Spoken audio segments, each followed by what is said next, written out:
to the first panel discussion that we're going to have on the theme of blessings, the power of blessings.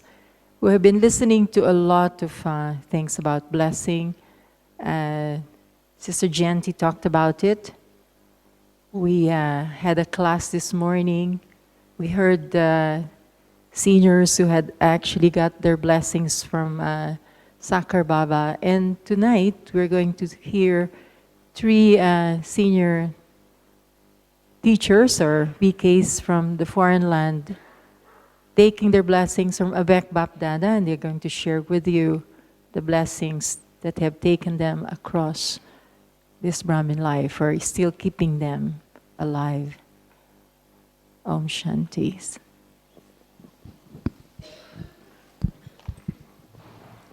Om Shanti, good evening.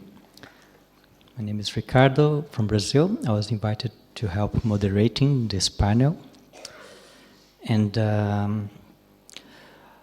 just give a brief introduction of our panelists. We have with us Sister Jackie from Australia, here on my right side. She's originally from New Zealand. She took spiritual birth in London, and then she went to Australia to serve. She's currently the coordinator of the retreat center near Melbourne in Australia. And in terms of Lokik occupation, she's already retired, but she worked many years as a clinical psychologist. She also has experience in administration, in hospital, and other experiences. She took spiritual birth in 1983 in London. Then we have Sister Daksha. Her family took spiritual birth in Dubai in 1978.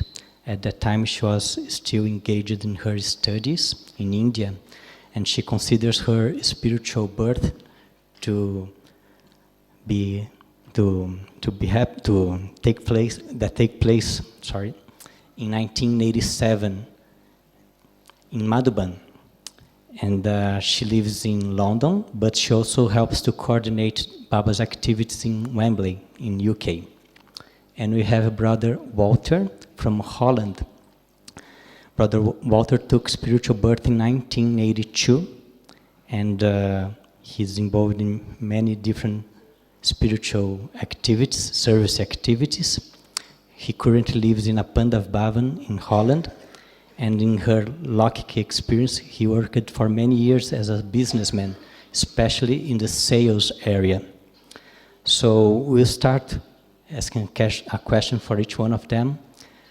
It's connected to last night's meeting, but for each one, we know each one has his or her own journey, so it's nice to hear from our special experienced brothers.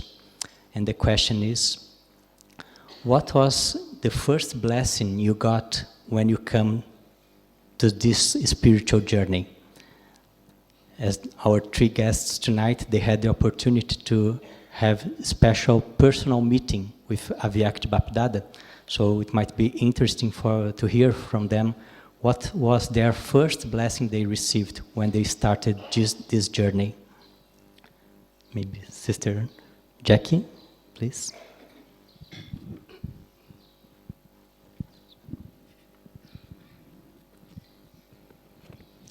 In those days, when you arrived in Madhuban,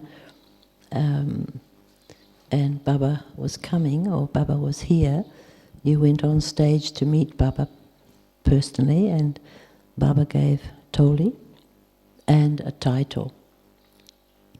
So the first experience of that was the title that Baba gave me at that time, and it was Loveleen. And then I was told there wasn't such a word, but later on I discovered what it meant, and it was quite significant in my journey, but that was my first blessing.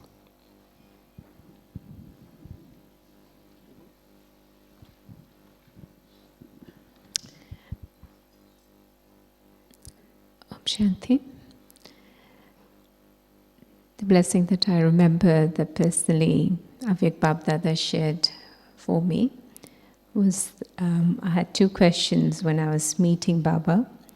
One was that I didn't want to go to the West. And secondly, that I wanted to do Lokik job. So I wanted an answer from him. And so the blessing was, you are a world benefactor. So that gave me an answer that, yes, I can't be in Bharat, I need to go, as the seniors are suggesting. And secondly, it was, yes, do go ahead and do your Lokik job, but your happiness would be as a PK, which meant being in the center.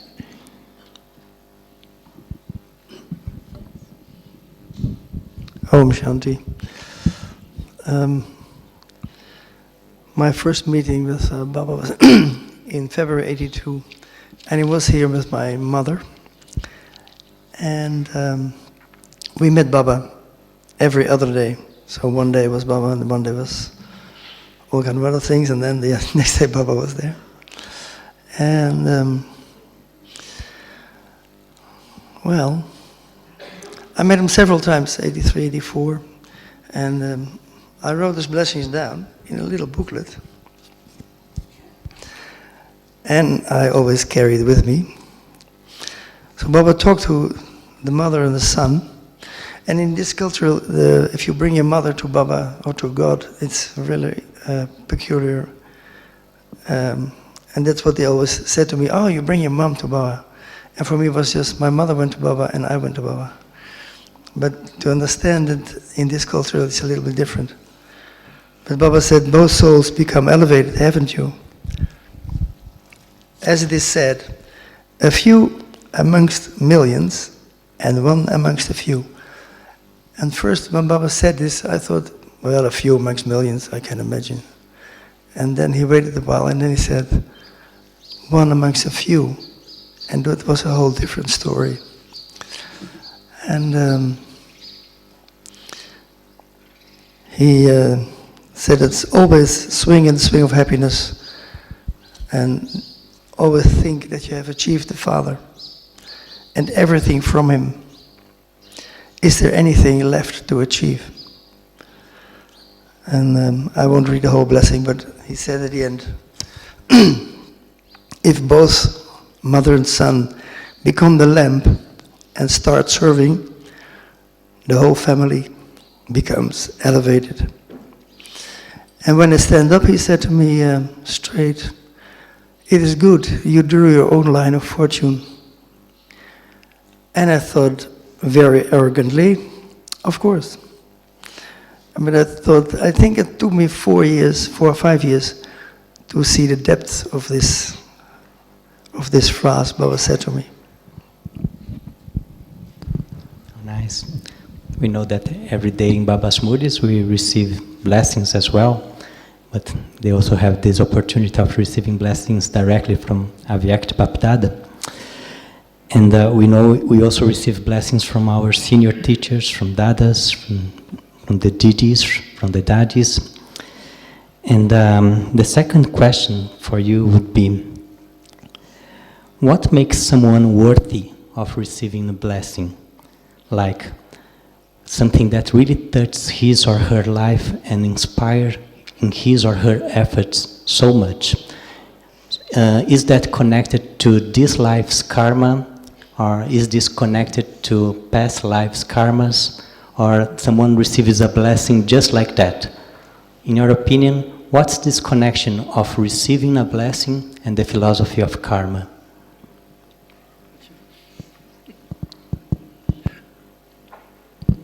Anyone? Whomever wants to start? Well, I think when I met Baba for the first time, I was not really aware what was happening. So the blessing I got was more elevating the soul, because it kept in my mind. Maybe I was not aware, and it was not. Now I can think, I knew nothing. I just came in here very blank. And after a few days I understood it was Baba I was meeting. So I was a little bit behind it. Still I got the blessing, and still the blessing was with me. So yes, it is, yeah. But I can say now, when you meet Baba on a far distance, my awareness is better. So then it was like, what's going on here? And you see everything. And now my awareness is much better. So I do better understand those blessings from the beginning. And what was your next question? You had another one. For instance, is it possible to make a conscious effort to receive blessings, or blessings just come like that? Is there a karmic aspect involved in that? No, for me it's like blessings are confirming what I was doing.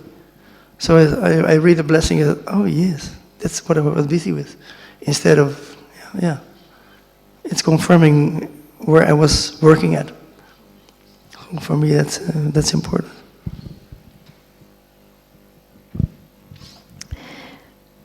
I think that it is connected with karma, and whether it's this lifetime or previous lifetime, or it could be in future too. We may have done something in a previous lifetime to be in the situation or the place that we are, to receive that blessings. Or sometimes even within this lifetime, there is that effort, like Brother mentioned, that we have been aware of and consciously done it, and that's why we receive blessings. But sometimes we do get blessings without having done anything, but then in future there is something we'll have to give, like, being in London, being with Daddy and other seniors so closely. So many things we know we receive as a blessing, but then at the same time there is we want to be at that level of our state of awareness. So even though we hadn't made that effort, we want to come up to that mark.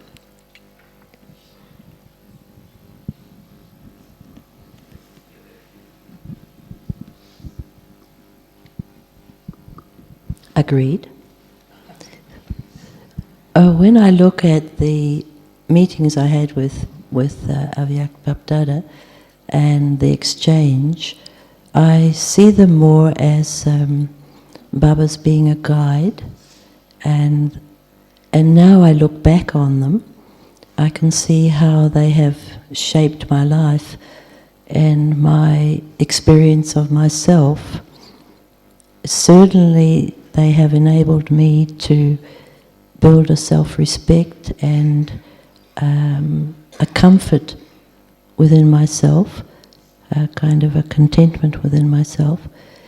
And they were around three particular themes.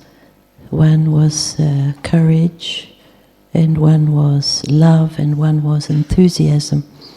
And I can see that now looking back, those aspects have been particularly crucial in my journey. In the beginning, as Walter has said, there wasn't a very clear understanding of what was the intent of the exchange, but there was a feeling of certainty that the path that I was on was absolutely right. I just, if you don't mind, just correct Ricardo. At the time I did the course in London, I was doing an internship as a clinical psychologist, but that course changed the course of my life, so I didn't ever practice. Perhaps it's worthwhile to say this in case there's any other benefits. So my life turned upside down, and within 3 or 4 months I was in a centre and have been there ever since. So it's, when I was thinking about this and what was the benefit to you of our remembering these most wonderful life-changing experiences, I felt that it's about knowing that it's a personal journey for you, and that everything that comes your way is an experience, and this life is about putting knowledge into experience. So before I go on to a class, I'll finish there. Connected to what Sister Jackie has just mentioned, if you could also think about a practical experience when at a time of a challenge you were reminded of a blessing you received maybe from Bapdada or from a daily Murli or from a senior teacher, and that by reminding that blessing at that time of need, that made all the difference, if you could remember one of these situations. A practical situation, whomever wants to start.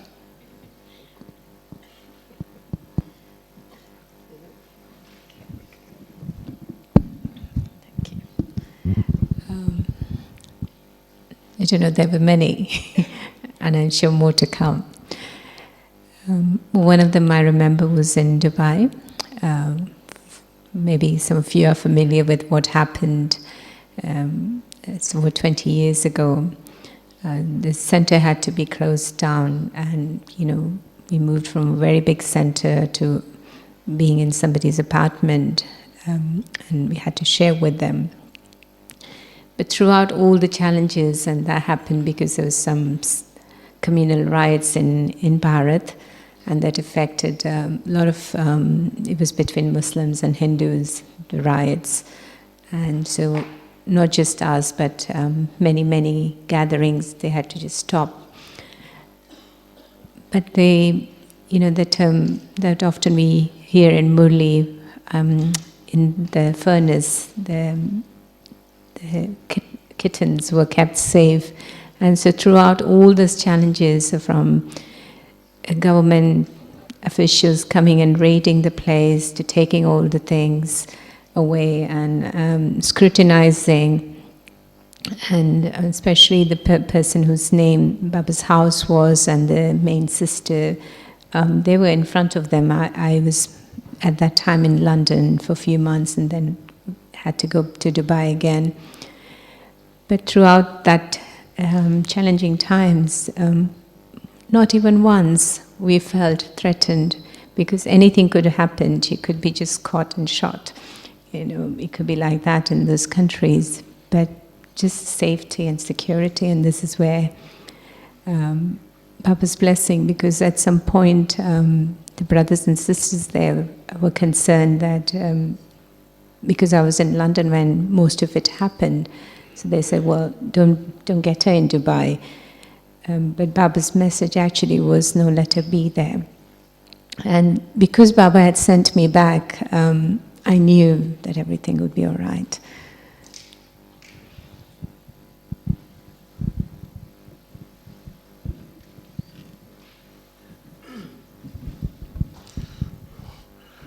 I remembered it in Holland and Amsterdam. We had a small center, and everything was separated by curtains, so small. And then we start looking for another house, and we find a house which was so big. We only were six or seven, right? And still we had the courage that we're just a few, a few were so powerful. And the landlord was a very notorious one, and but he melted by Baba's vibrations. So at the end he helped us. And at the seven-story building, we had the 5 top stories. And it gives such a good feeling working together with Baba's blessing, that we could do the whole thing with each other, the whole thing. And for me it was such a, then you feel the blessing is such a strong thing, that there was no hesitation. We went on, we did everything ourselves. And I think this was for me, that blessing is giving you the power to do these things together.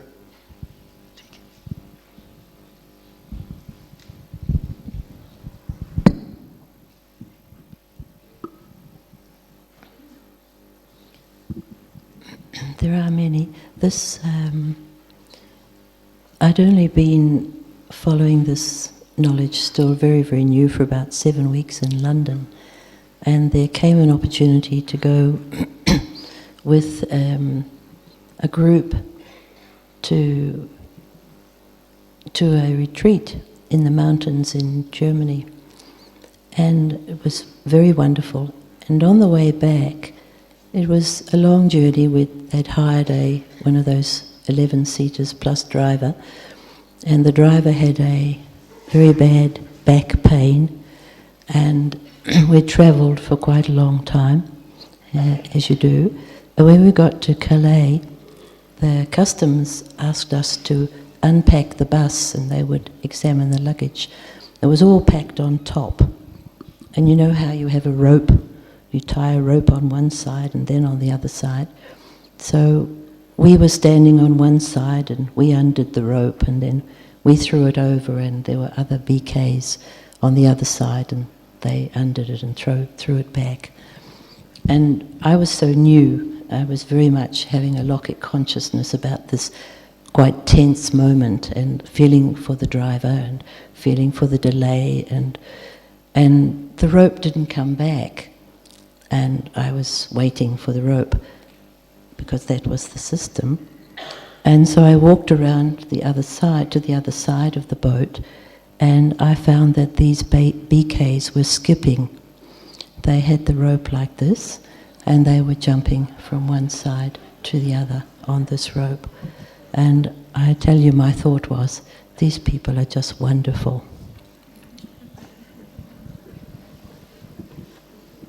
Thank you for sharing these inspiring experiences. And up to now we've been talking about receiving blessings. But as Baba's children, sometimes you might have had the experience of being an instrument to give blessings to others, Baba's blessings to others. And it might have brought some very positive outcomes in those people's lives. So if you could recall some recent or other experience you had of, as while being an instrument of Baba, you spoke something, you suggested something, and that really inspired that person as a blessing, as a Baba's blessing. If you could recall something and share to us.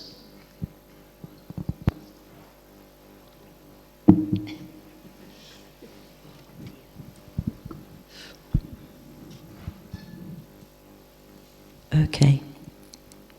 As many of you will know, we face many challenges and many opinions in this journey, on this journey.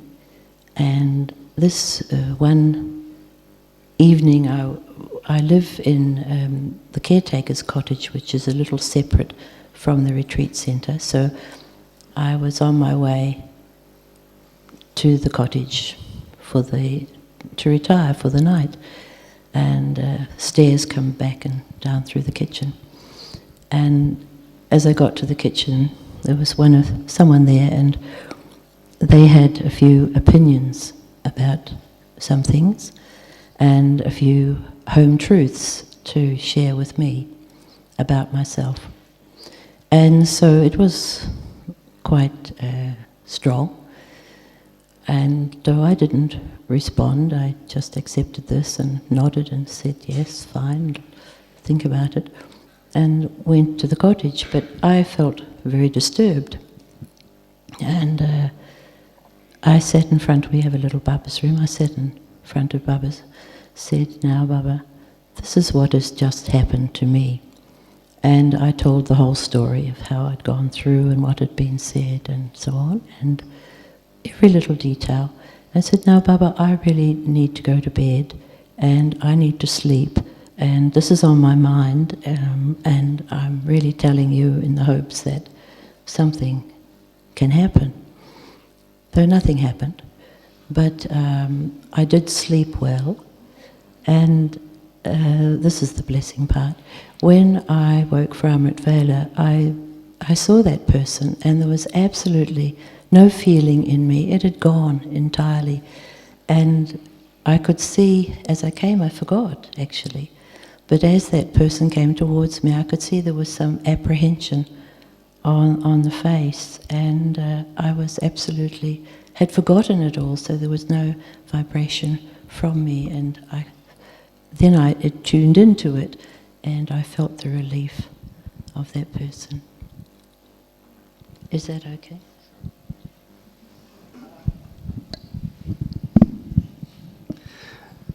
In my local job, I train children, give them hockey training, field hockey training.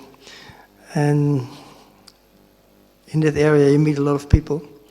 And one girl had depressions, even when she was on the field.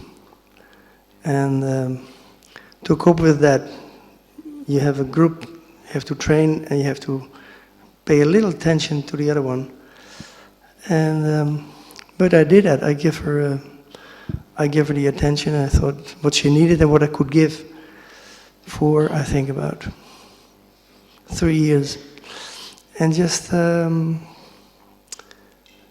recently, a few days ago, she asked me, "What are you doing in India?" And I told her what I was doing, that I was working on my own life. And I said, "You're not the only one.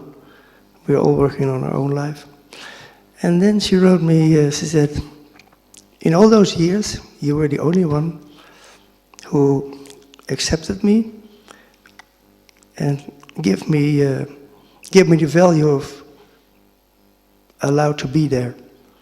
So without saying, really giving a blessing, just my attitude to her was, for her, very sustaining. So this morning I read that, I said, wow, that's very, over a long period of time. So that is without words. That was a blessing anyway.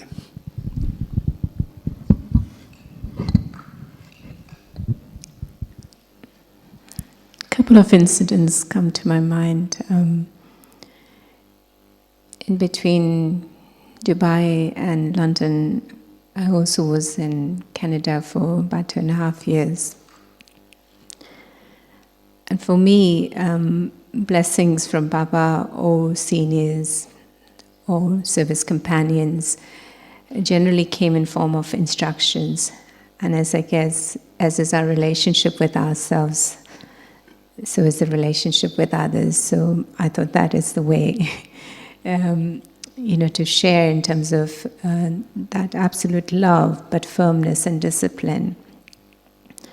And there was a sister who is very new to Gyan in Vancouver, and she couldn't, I could see the resistance every time I said, well, let's do things like that, or the yoga system is like this.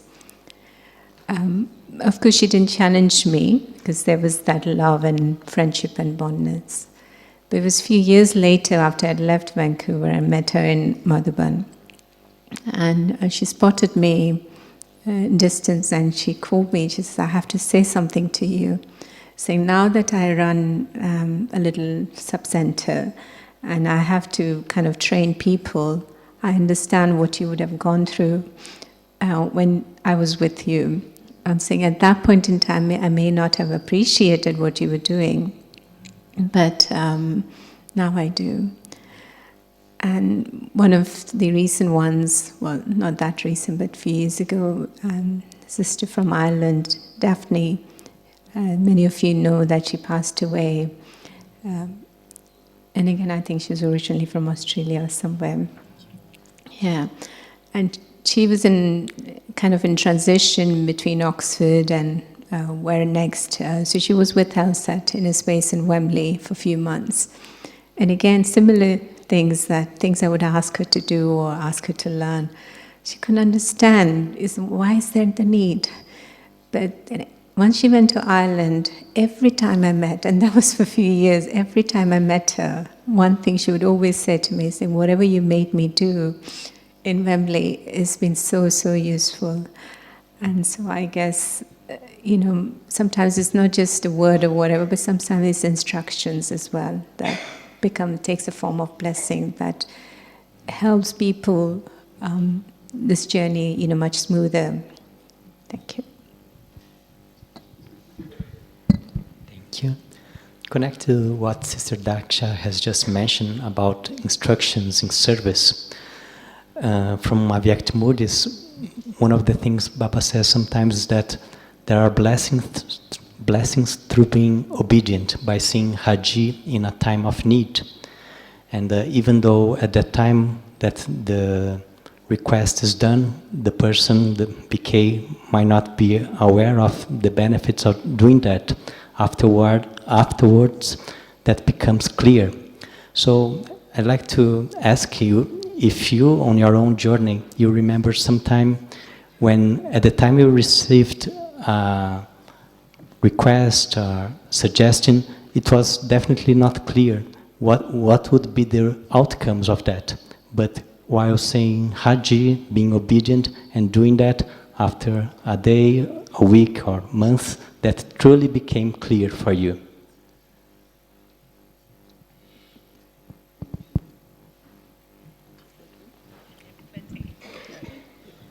Okay.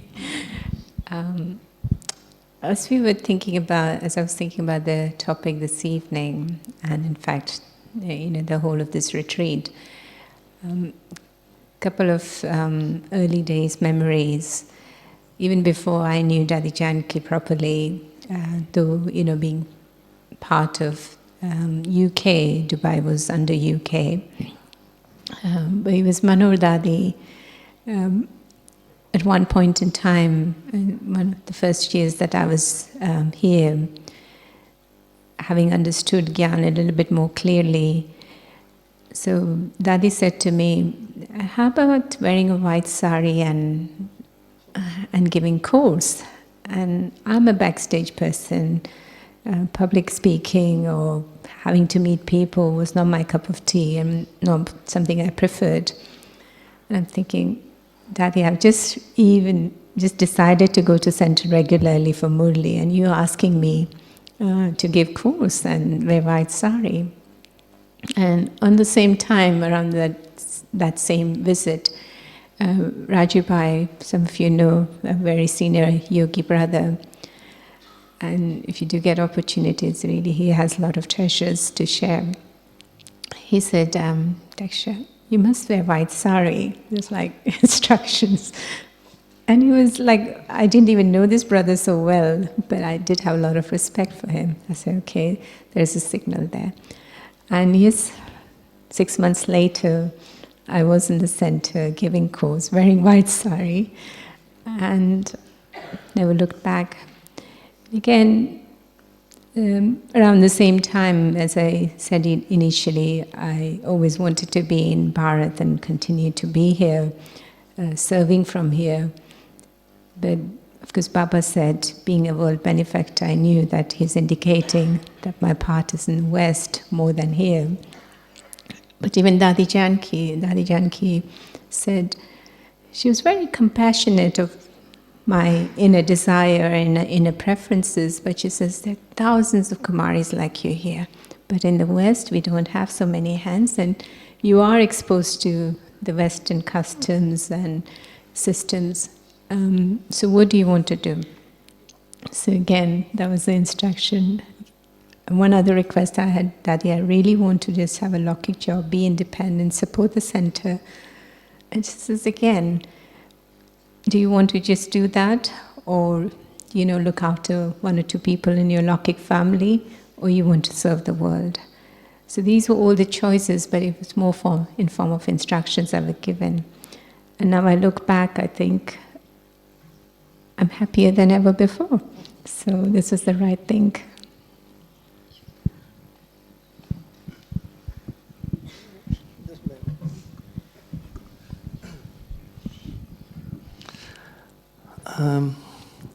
I was just thinking, maybe I always say Haji, and for me what's normal, and that it was okay. Maybe there's one moment I had this way of, there was a teachers meeting in Hungary, in Budapest, and we were all invited to come there, and my skill is a little bit about cooking, but I didn't like to go there. I thought, oh, Budapest, I don't want to. But there was a strong question that I should come. And then we went there, and I was avoiding the kitchen. I thought, I don't want to do this. And then one moment somebody said to me, could you come and help? And it was for the group, it was the first time to cook in such a vast, I say that, for such a big group of people. So they had to cook a lot of food, and they had no idea about the amounts.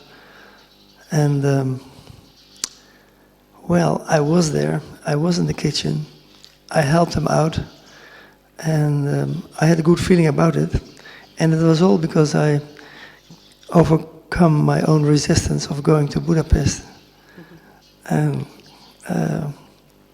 we had a lot of fun with the whole group. So it was like being there, meeting people you knew already for a long time, but then in the setting of a kitchen. And yeah, we had such a fun. So for me, it's always, when something goes on, you say Haji and it works. It's like, it's not something real special. You know, you say Haji and the whole world turns about. And, no, I don't have that. I just say Haji and things will roll out and you have a lot of fun.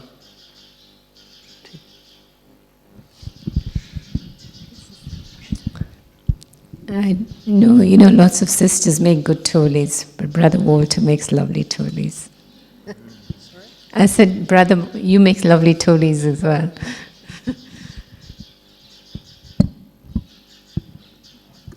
As I think, as I said in the beginning of our talk here, there was such a certainty when we first started following this lifestyle, such a certainty that there were many things we couldn't see the outcome, but because one felt that this was the right path and this was the right thing and that was the instruction, we did it. So I didn't feel like it was a blind faith. It was a certainty that everything would be right. Everything would come out right. In fact, that has stood me by great stead right throughout my journey. The fact that if it doesn't look right now, it's coming right. Just keep doing these things. But there was one thing. I wasn't also just in London for a little while, and Janti rang. I was staying in the Bhavan, and one Janti rang and said, would I come down to Baba Bhavan? And I said, yeah, no problem, straight away. I hadn't anything to do. And someone said, jeepers, you jumped to request quickly. But I thought about that, but I had no hesitation. Anyway, it was to take some guests around London, and I, like Walter, like you've been saying, had such great fun. There was such a wonderful outcome. But if there's a minute, can I just share another experience that it was also about that, how real the relationship is between us and Baba.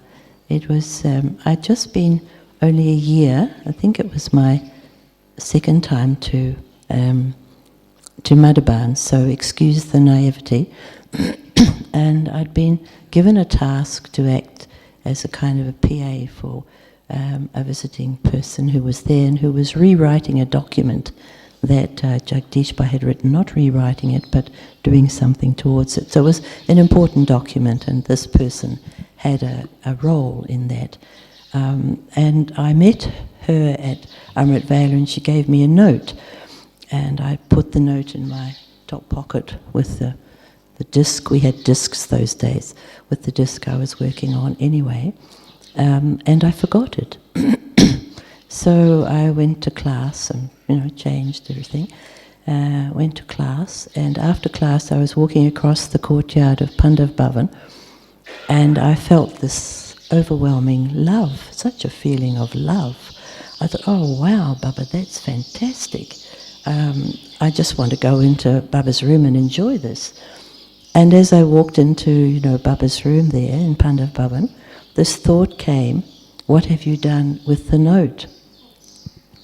And I thought, oh my gosh, the note. And you know how we had that habit of blaming God for everything. I must admit, and now it's so many years afterwards, you'll forgive me, I must admit that I said, why didn't you tell me earlier? Anyway, it was all right, so it apparently worked out okay. The note was in time and everything was good, but just I wanted to share with you the excitement of that real relationship. Thank you. Before we opening for some questions from the gathering, another question for you to please share your experience. So as we shared before, we know that daily we receive blessings from Baba through daily smurti. And sometimes during the day there is one activity or another, a situation or another. I can share by my own experience that after the situation goes, you say, oh, Baba said that in the murli, I forgot. Let's see if next time I remember. So if you could share your own methods, your own yuktis to, during your daily activities, during your daily timetable, to remind yourselves from the blessings you receive daily in the murli as a guideline for the day. What are your personal methods for that?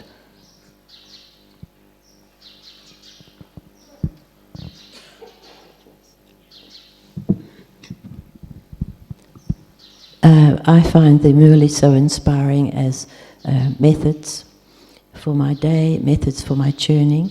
And just recently there was a blessing, was it in the last 2 or 3 days, which was when the intellect is attracted to anything, it cannot focus.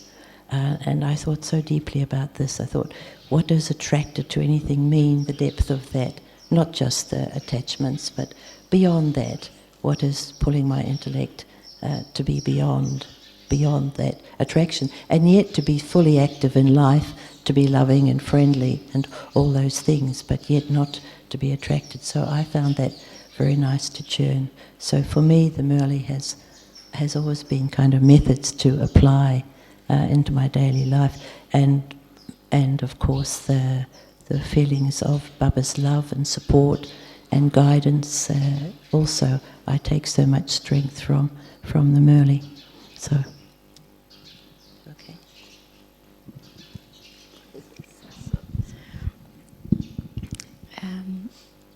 I think I've got something to share, confess, in fact. When the whole thing about blessing started in the murli as additions, and been last few years, after the murli would finish, sweet children, I would switch off and never remember the blessing. Because when I saw souls like Daddy Janki or Sister Jayanti and other seniors often taking classes on the blessings or sharing before the starting the murli on blessings, it made me realize, but for some reason I used to have a block. So as soon as the murli finished, I used to switch off, so I wouldn't remember the blessing or slogan. For some reason I didn't think they were part of the murli. So since I've seen them share more on the blessings, about the blessings, so I said it must be important and I should make effort to remember it. I don't tend to remember the whole of the blessing, but a point or two, a word or two, and in fact anything like that from the murli works as a blessing for me. I do find that up until like 10:30, maybe even as far as 12 o'clock, the day I do remember the murli, and between 12 and 6, I do tend to get a little bit more involved with the service and become, the attention is on the service. And as evening comes in, I would start remembering the murli points. And I'm saying, why am I doing this? So what I tend to do now is, at the traffic control, not just have a minute of silence, I do that, but also remind myself a point or a few points of the murli or a point of blessing. So then I'm revising the murli throughout the day and not just in the morning and once I've finished kind of doing my service. So that is the yukti that's been working for me.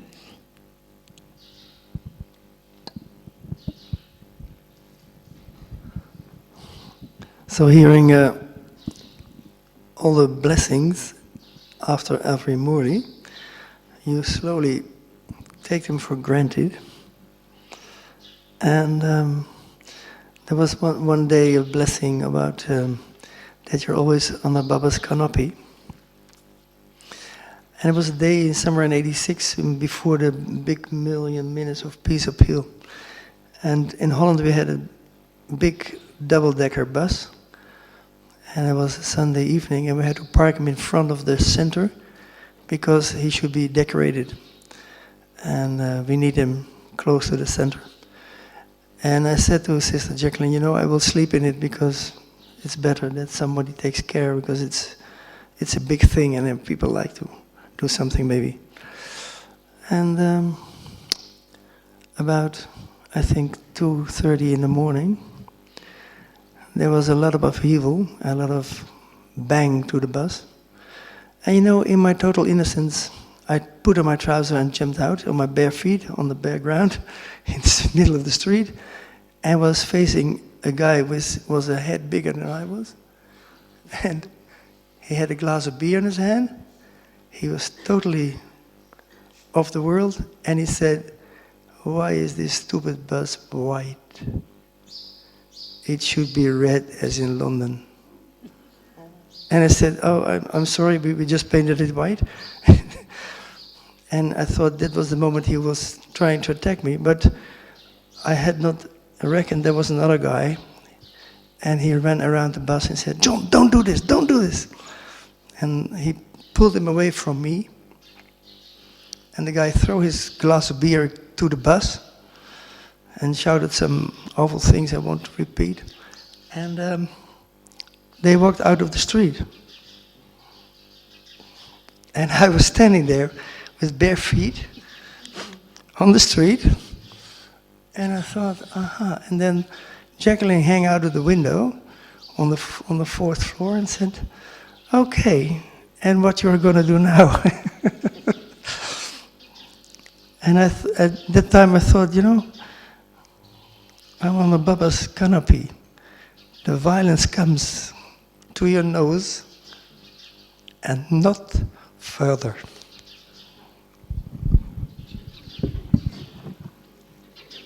Thank you for the honesty in sharing all these experiences.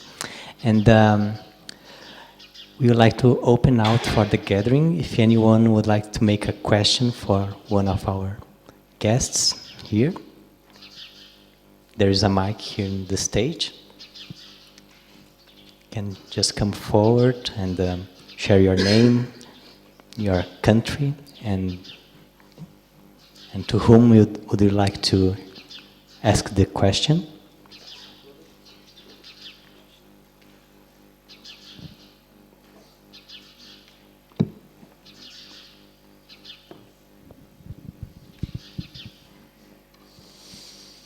Om Shanti. The body's name is Dennis, and I'm from Canada.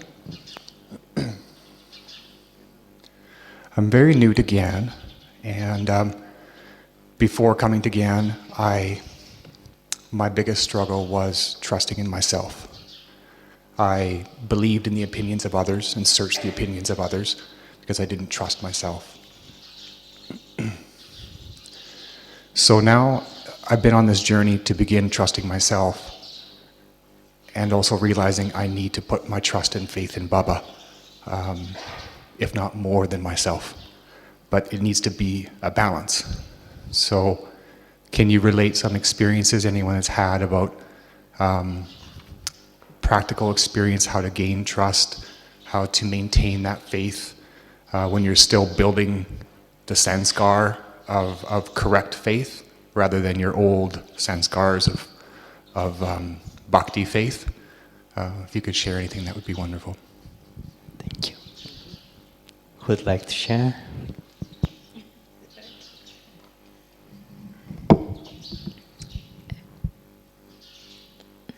I remember when I went to Vancouver,